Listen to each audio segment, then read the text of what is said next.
In a stunning moment that changed everything, my father's words at dinner struck like lightning.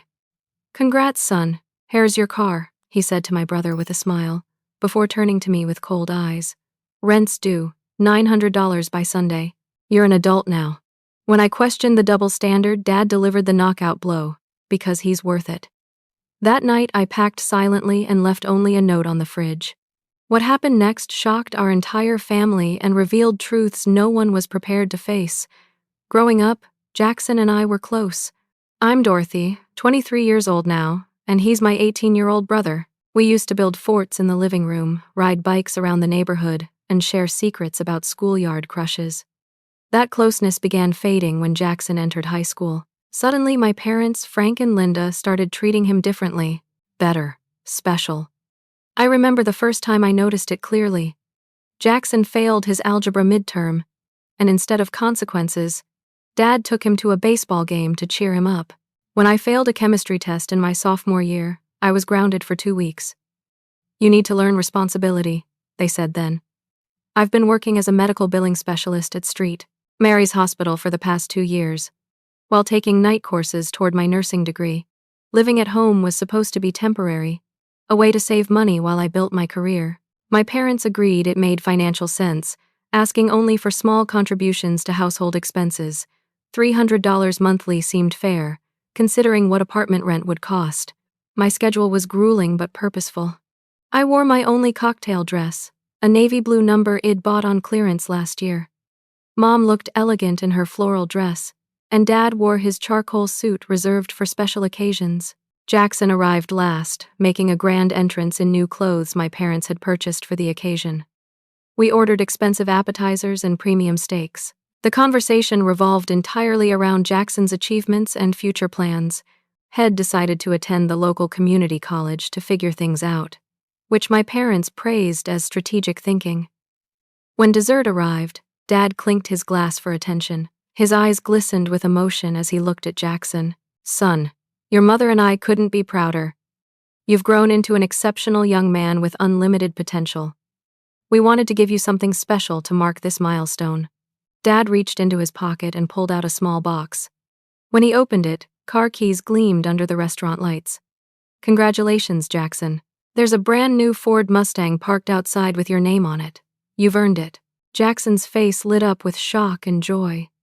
He jumped from his chair, hugging our parents while I sat frozen, genuinely happy for him but confused by the extravagance. Then Dad turned to me, his expression shifting from warmth to business-like detachment.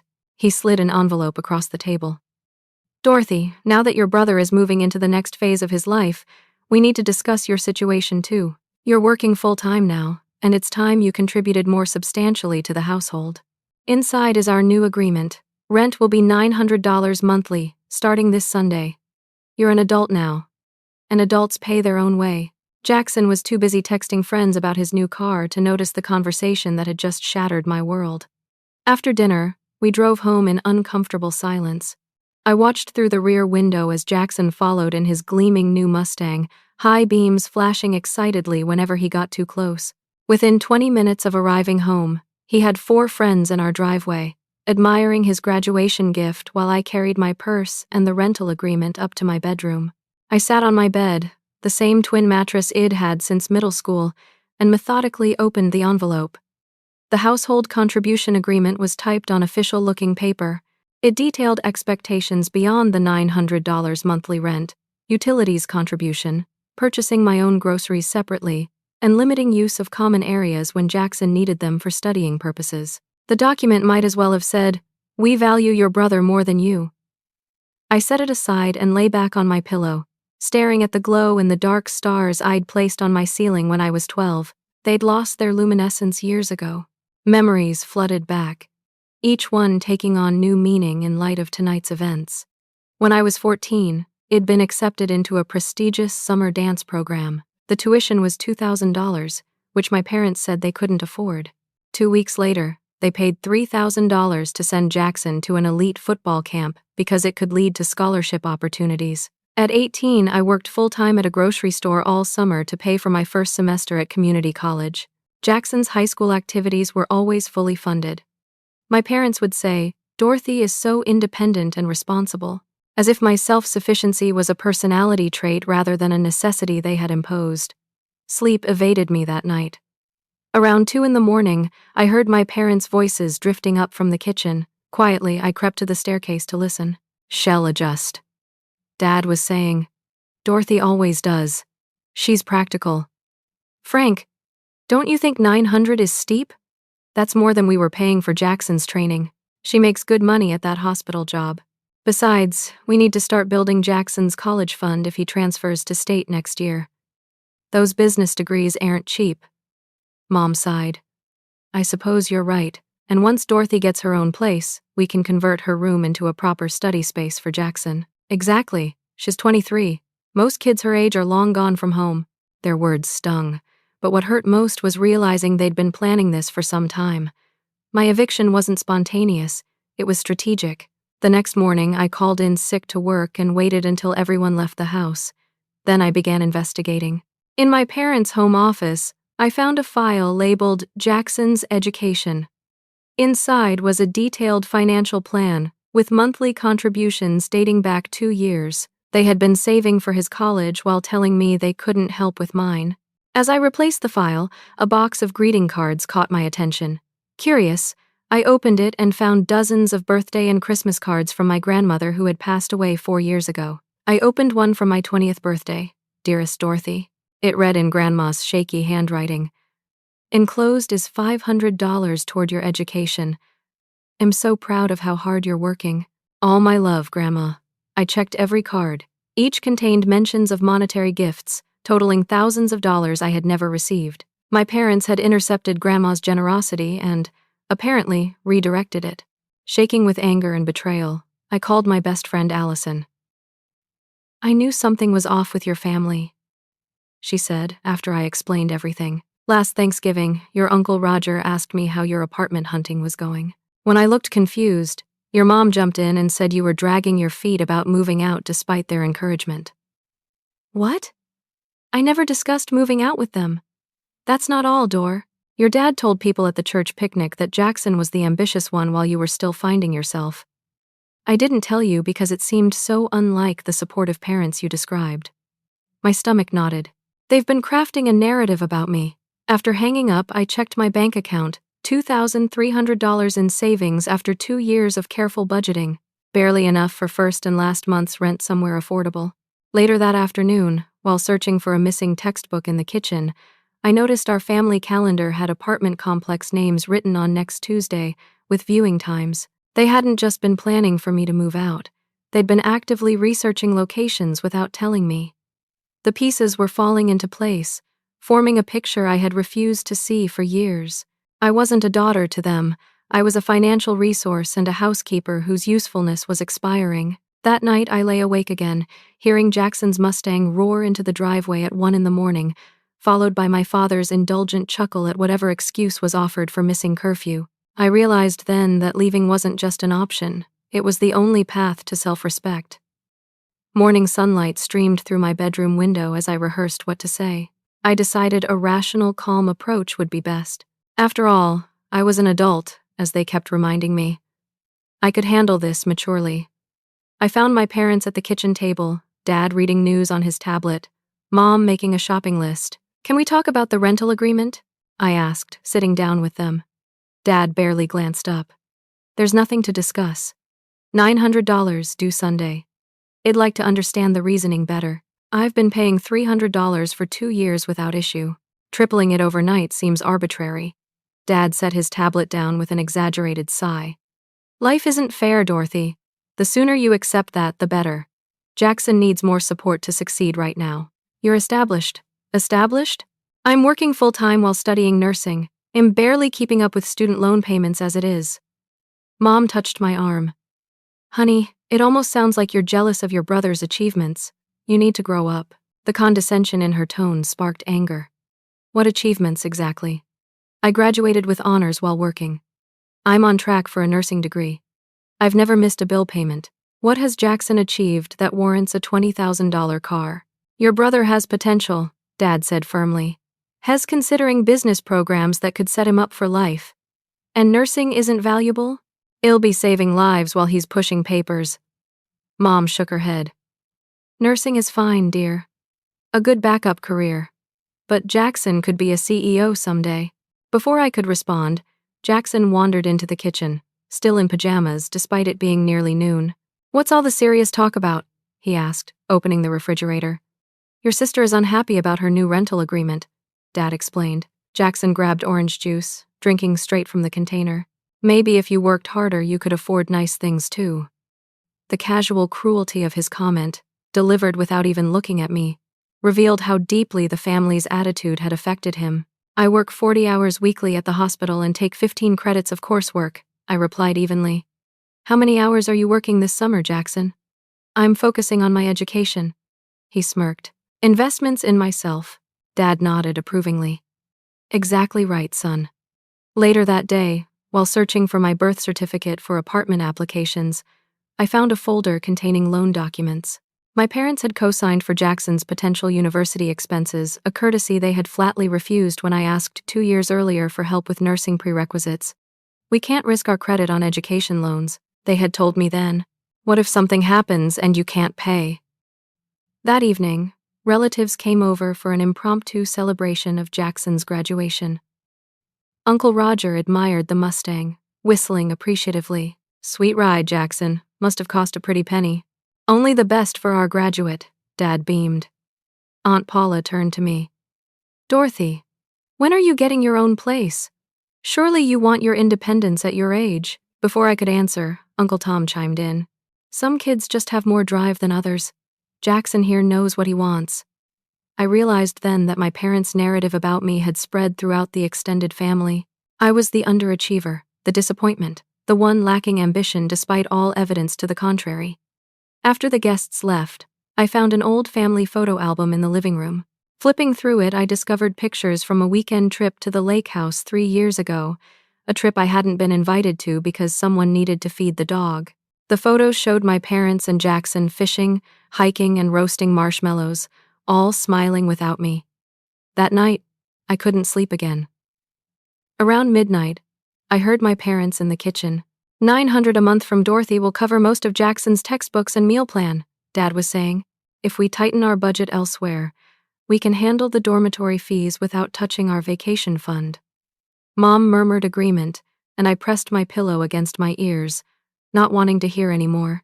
The truth was undeniable. I wasn't just expected to pay my way, I was expected to subsidize my brother's future. For the first time, I didn't feel sad. I felt clarity. And with clarity came resolve. The next morning, I called Nancy, my supervisor at the hospital.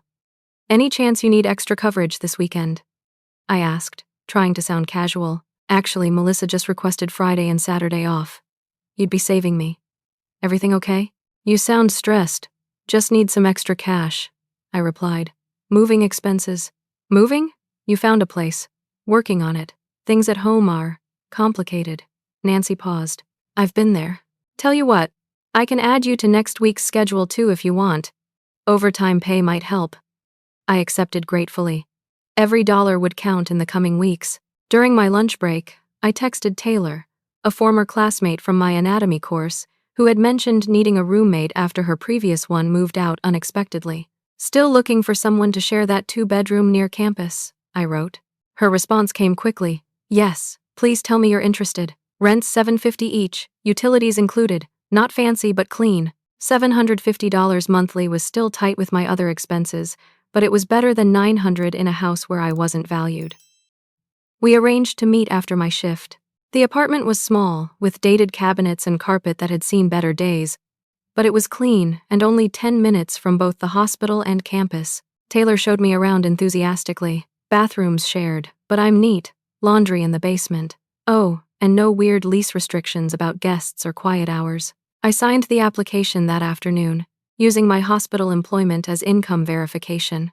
The property manager, an older woman named Barbara, reviewed my credit on the spot. All looks good.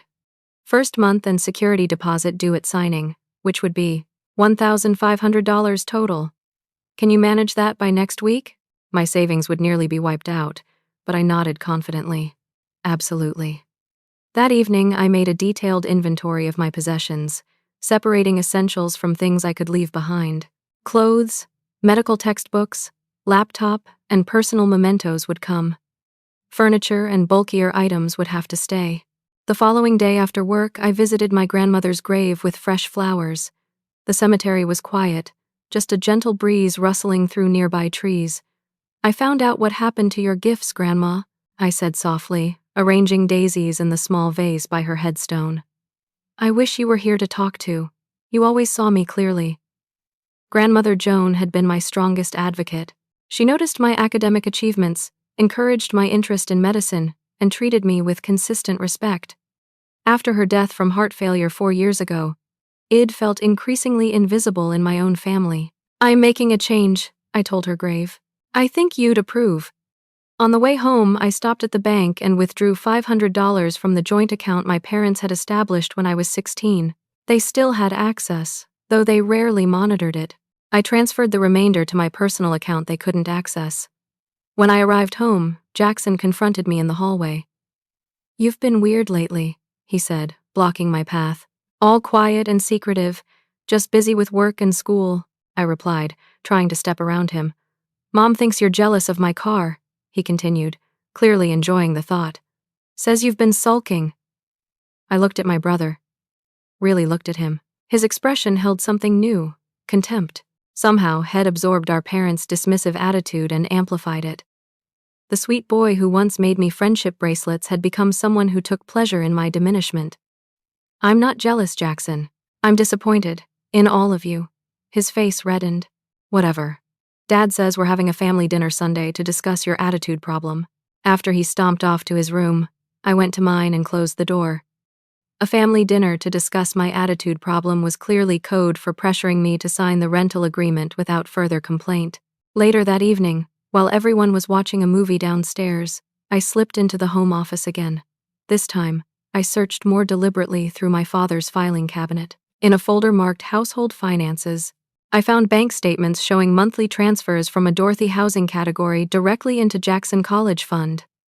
For over a year, they had been funneling my contributions straight to my brother.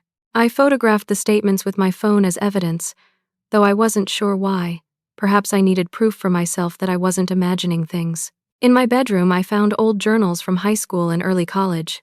Reading through them revealed a pattern I hadn't recognized while living it: consistent favoritism disguised as different needs and personalized parenting. One entry from age 16 particularly stood out. "Dad promised to teach me to drive this weekend, but canceled because Jackson had a scrimmage. 3rd time this month. Mom says I should be more understanding because Jackson's activities have time-sensitive importance while mine can wait." Starting to feel invisible. The accumulated evidence was overwhelming. This wasn't one unfair incident. It was a lifelong pattern of systematic devaluation. Sunday's attitude discussion would be my parents' attempt to reset that pattern to push me back into my assigned role, but I was no longer willing to play it. That night, I contacted the property manager and arranged to sign the lease Saturday morning. Then I wrote a letter, several pages long, detailing years of inequitable treatment and my decision to remove myself from an unhealthy family dynamic. The letter was cathartic, but ultimately too emotional. I set it aside and drafted something simpler, more dignified. With my plan in place, I fell into the first peaceful sleep I'd had in days. Saturday morning arrived with perfect timing. My parents had mentioned taking Jackson to his college orientation, a full-day event an hour away. They'd be gone until evening, giving me the window I needed. "We're leaving, Dorothy." Mom called up the stairs. "There's leftover pasta in the fridge if you get hungry." I heard the garage door open, cars start, and then silence. The house was mine until approximately 6 that evening. First, I drove to the apartment complex and met Barbara in the leasing office. I signed the documents, handed over my nearly depleted savings for the deposit and first month's rent, and received 2 sets of keys. "Move-in ready." Barbara smiled. "Good luck, dear." Back at my parents' house, I worked methodically. Essential clothing went into suitcases. Books, documents, and electronics were carefully packed in sturdy boxes. Personal mementos, photographs, not in family albums, awards my parents had never displayed, letters from friends were wrapped in tissue paper and secured. I had arranged with Allison to store my desk and bookshelf temporarily in her garage until I could rent a proper moving truck. At noon, She arrived with her boyfriend Troy and his pickup truck. "You're really doing this," Allison said, helping me carry the desk down the stairs. "I'm proud of you, but also worried." "I can't stay where I'm not valued," I replied. "It's destroying me." We loaded the furniture in several boxes. Then Allison hugged me tightly. "Call me tonight, okay?" "Promise." "Promise." I agreed. After they left, I continued packing my remaining belongings into my Honda Civic. The back seat and trunk filled quickly. Looking around my nearly empty bedroom, I felt a strange mixture of grief and liberation. I transferred the last of my money from the joint account to my personal one and changed all my passwords. On my desk, I left family photographs and mementos that belonged more to our shared history than to me personally. In the kitchen, I wrote a simple note on our message pad. "I've moved out. I deserve better than to be valued less than my brother. I'll contact you when I'm ready. Dorothy."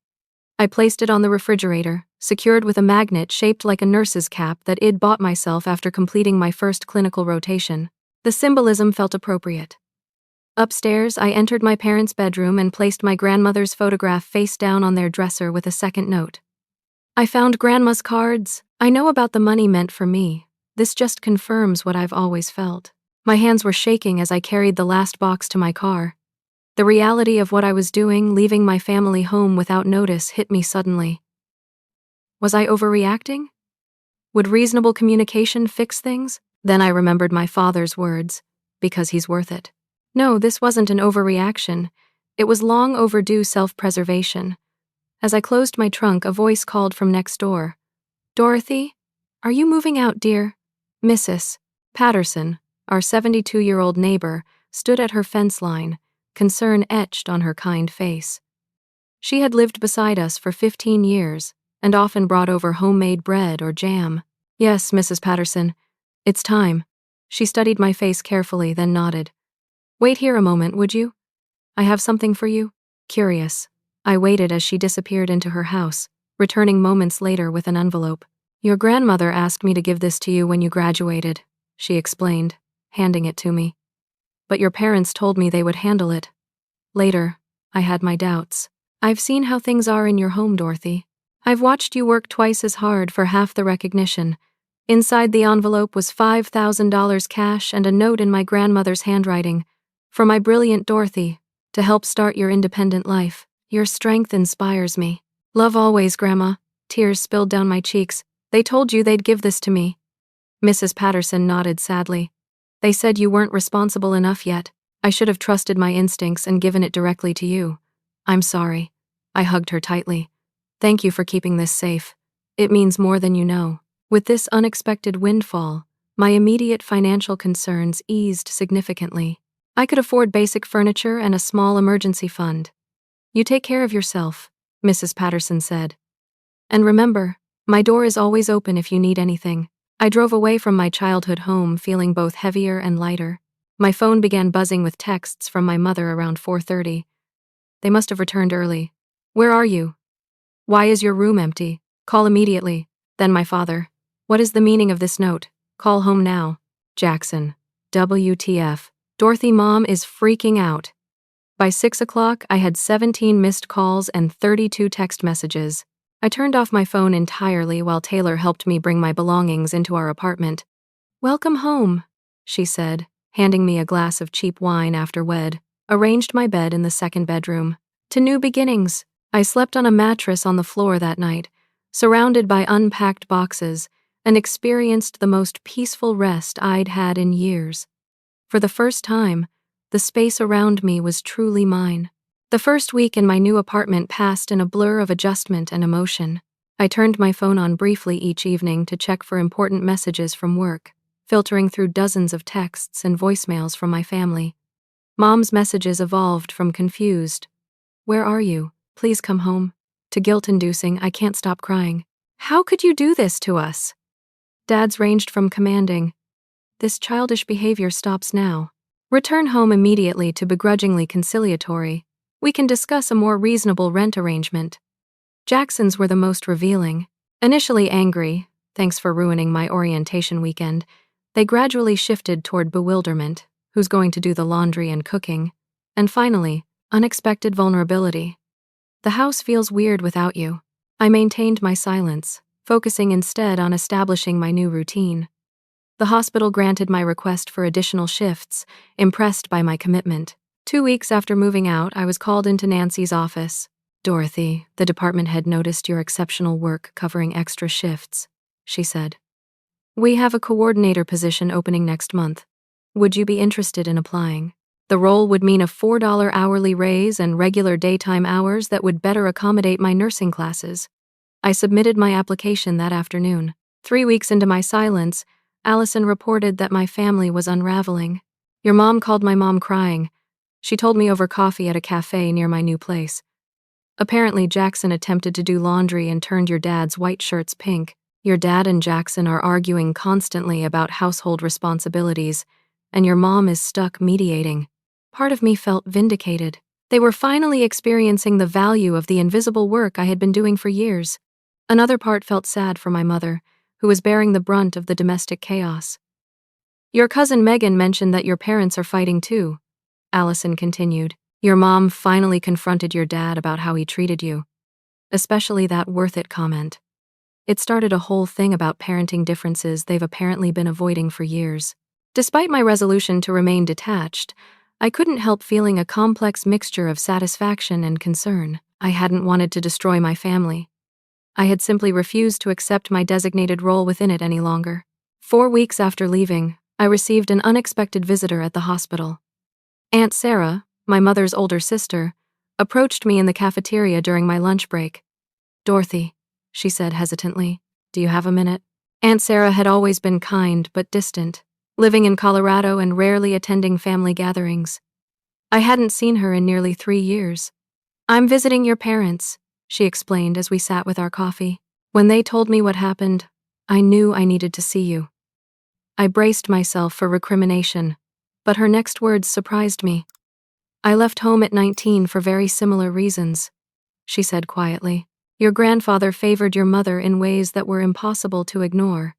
I was the practical, responsible one, while she was the golden child. After years of inequality, I packed a bag and disappeared to Colorado." I stared at her, astonished by this family history I'd never heard. "Mom never mentioned this." Aunt Sarah smiled sadly. "Linda prefers to remember a happier version of our childhood. But I recognized the pattern repeating with you and Jackson from the first time I visited when you were teenagers. The way Frank speaks to you versus how he speaks to your brother. It was painfully familiar. Did you ever reconcile with Grandpa?" "Eventually, but on my terms. It took him years to acknowledge the favoritism. By then, I had built my own life, my own strength. When we reconnected, it was as equals, not as the forgotten daughter." Her story gave me hope that healthy resolution was possible, but also validated my decision to establish independence first. "I'm not here to pressure you to return," Aunt Sarah assured me. "I just wanted you to know you're not alone in this experience, and am proud of your courage." She hugged me before leaving, slipping her business card into my hand with a note on the back. "Call anytime, I mean it."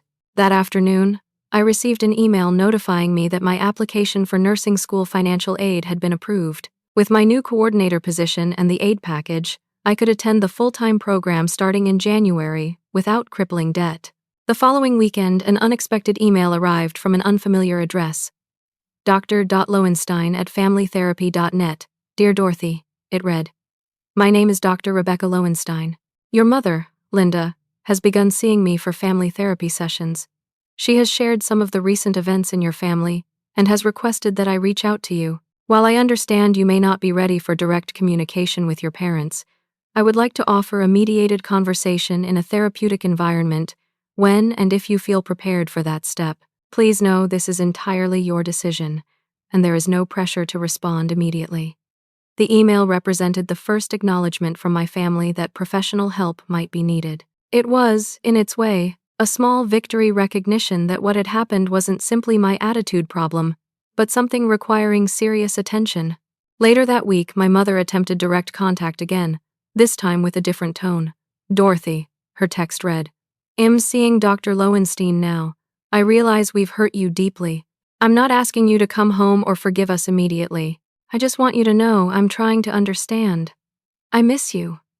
Love, Mom." It was the first message that didn't include excuses or minimization. While not a full acknowledgement of the years of inequitable treatment, it was at least a start. Meanwhile, Jackson's life was encountering unexpected turbulence.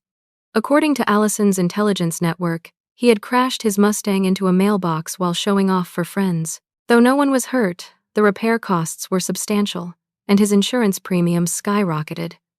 He told everyone it happened because he was emotionally distressed about your departure, Allison reported, rolling her eyes.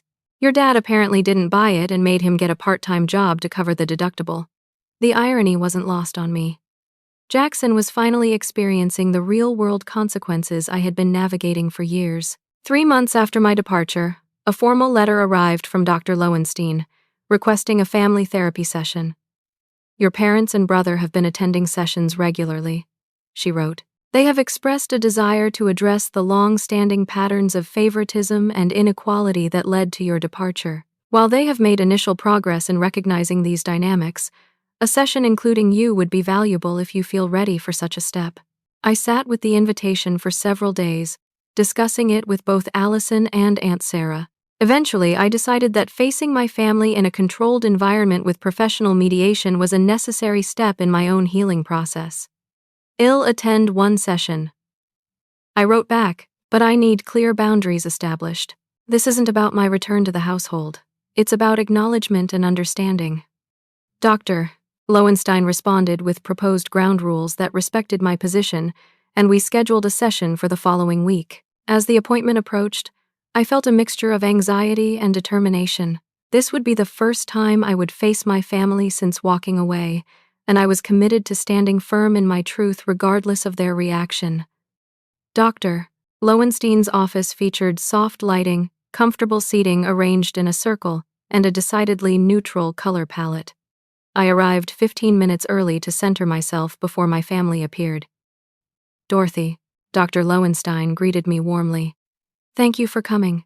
How are you feeling about today's session? Nervous, I admitted. But ready.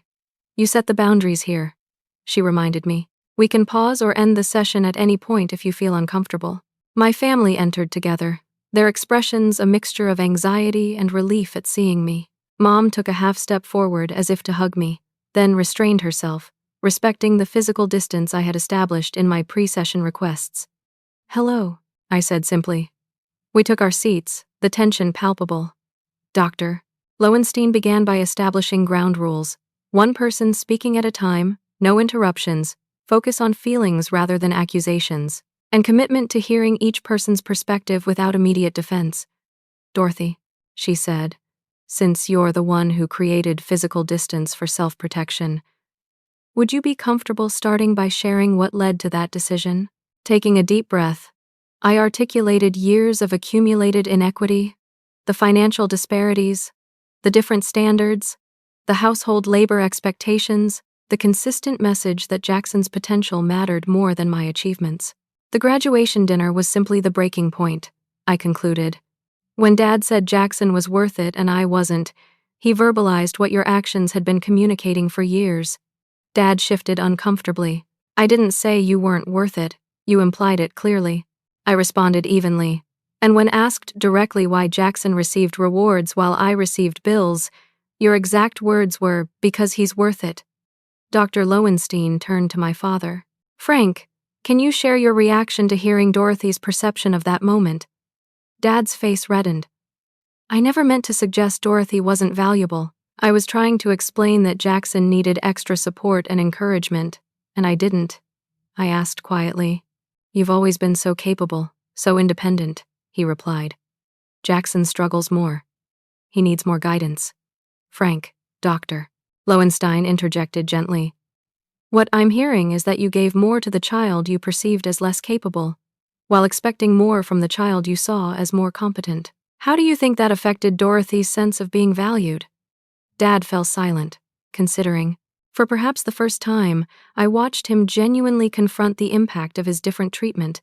I didn't think of it that way, he finally admitted. I thought I was being a good father by giving each of you what you needed, but I see now that it probably felt like punishment for your competence. The acknowledgement, however tentative, was powerful. Mom spoke next, tears streaming down her face. "I knew it wasn't fair," she confessed. "I saw how hard you worked, Dorothy, and how much more was expected of you. But I was afraid to challenge your father's decisions. It was easier to go along, to tell myself it would all balance out somehow. You were supposed to protect me too," I said, my own eyes filling with tears. "Not just Jackson." "I know," she whispered. "I failed you. I'm so sorry." Jackson had remained uncharacteristically quiet. When Dr. Lowenstein invited him to speak, he stared at the floor. "I never asked for special treatment," he mumbled defensively. "No one is blaming you for receiving what was given," Dr. Lowenstein clarified. "But as an adult now, how do you feel about the different standards applied to you and your sister?" Jackson glanced at me briefly, then looked away. "It wasn't fair," he admitted reluctantly. "I didn't see it before Dorothy left. I just thought, I don't know, that she was naturally responsible and I was naturally not. But then she was gone. And suddenly Dad expected me to handle everything she used to do, and I realized how much she was doing all along." The session continued for nearly 2 hours, painful truths emerging from all sides. While no miraculous healing occurred in that single conversation, foundations for understanding were established. As we concluded, Dr. Lowenstein asked each of us to express one hope for our family moving forward. "I hope we can rebuild trust," Mom said. "I hope to become more aware of my biases," Dad offered. "I hope to learn the stuff Dorothy always handled," Jackson said, with unexpected humility. When my turn came, I considered carefully. "I hope we can develop relationships based on mutual respect rather than predetermined roles." In the parking lot afterward, Dad approached me cautiously. "Dorothy, would you be willing to continue these sessions?" "Yes," I replied. "But I'm not moving back home. I understand," he said, and for once I believed he might. Over the following weeks, we continued therapy, separately and together. I maintained my boundaries, focusing on rebuilding relationship without sacrificing my independence. Dad began individual counseling to address his parenting patterns. 6 weeks later, he handed me an envelope after a session. Inside was a letter, handwritten on his personal stationery. "Dorothy," it began. "Words cannot express my regret for the ways I've failed you. I realize now that I consistently undervalued your achievements while overemphasizing your brother's potential. I measured success by standards that inherently disadvantaged you while advantaging Jackson. The truth is, you have always been extraordinary. Your intelligence, work ethic, and compassion are remarkable. Instead of celebrating these qualities, I took advantage of them, expecting more from you because you could deliver more. When I said Jackson was worth it, I was wrong in so many ways. You are worth everything: support, recognition, celebration, and equality. I hope someday to earn back your trust and be the father you deserve." The letter continued, acknowledging specific instances of unfairness with painful clarity. It concluded with no request for forgiveness, only an expression of ongoing commitment to change. 2 months later, my parents offered financial assistance with my nursing program, the same support they had provided Jackson from the start. This time, I accepted, but with clear terms documented in writing. 6 months after leaving home, I attended a family dinner at a neutral restaurant. The conversation was sometimes awkward but fundamentally different. Dad asked detailed questions about my nursing studies. Mom shared news without comparing me to Jackson, and Jackson himself seemed to be developing a sense of responsibility previously absent. One year, after the dramatic graduation dinner that had triggered my departure, I completed my nursing program with honors. To my surprise, my entire family attended the ceremony. At the small celebration afterward, Dad stood and raised his glass. "To Dorothy," he said, voice thick with emotion. "Your strength, determination, and compassion will make you an exceptional nurse. We are so proud of you." He paused, then reached into his pocket and pulled out a small box. Inside was a car key. "This isn't to make up for past inequity," he clarified quickly. "No object could do that. But it is a symbolic gesture of equality and recognition. The Honda in the parking lot is yours, fully paid for. You've more than earned it through your hard work." The car wasn't an extravagant Mustang, it was a practical, fuel-efficient model suitable for a healthcare professional. The thoughtfulness of the selection, matched to my needs rather than meant for show, demonstrated a new understanding. That evening, As I drove my new car back to my apartment, my own space that I had maintained throughout reconciliation, I reflected on the journey of the past year. My family relationships had been fundamentally restructured, not erased. We were building something new on the ashes of unhealthy patterns, something based on equality rather than predetermined roles. 2 weeks later, I met with Ellie, a young nursing student, who approached me after learning I was mentoring first-year students. "My situation at home is impossible," she confided, describing a family dynamic painfully similar to what I had experienced. "I feel trapped between my responsibility to myself and obligation to my family." As I shared my own journey, the difficult departure, the maintenance of boundaries, and the careful reconstruction of relationships on healthier terms, I realized how my personal pain had transformed into wisdom that could benefit others. "The hardest part is believing you deserve equal treatment," I told her. "Once you truly accept that, the path forward becomes clearer." Looking back now, I understand that leaving wasn't just about escaping inequality, it was about refusing to participate in a system that diminished me. By valuing myself enough to walk away, I created the possibility for genuine change. Sometimes, the most powerful act of love for both yourself and others is establishing boundaries that demand respect. My story isn't about villains and heroes. It's about humans capable of both harm and growth, systems that can be broken and rebuilt, and the courage to demand better even from those we love.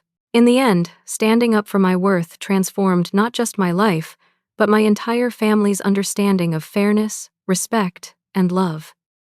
Have you ever had to set difficult boundaries with people you care about?